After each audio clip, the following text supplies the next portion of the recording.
বিএনপিকে নিয়ে কটাক্ষ করে কথা বলতে চান, আরে নির্বাচনে বিএনপি ক্ষমতা যাবে না তো কারা যাবে? কে যাবে?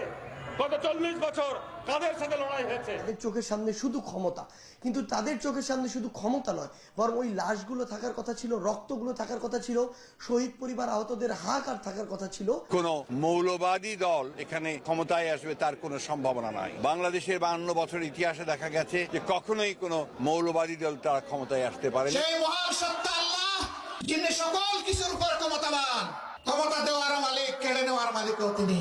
ইজ্জত দেন তিনি, আবার বেইজ্জত করেন তিনি। কারণ লাল চোখের দিকে আর আমরা তাকাবো না, এবং আমাদের দিকে কেউ লাল চোখ তুলে তাকাক সেটা আমরা বরদাস্ত করবো না। রাষ্ট্র তার ওই জালিম চোখ উপড়ে ফেলবে ওই রকম যদি তাকায়। আমরা পিন্ডির হাত থেকে মুক্ত হয়েছি অন্য কোনো জায়গায় বন্দী হওয়ার জন্য নয়। যেভাবে মিজানুর রহমান আজাহারির ওয়াজের শেষে হট্টগোল করে বন্ধ করে দেওয়া হয়েছে, তাতে আমি হতবাক এবং ক্ষুব্ধ। শুনেন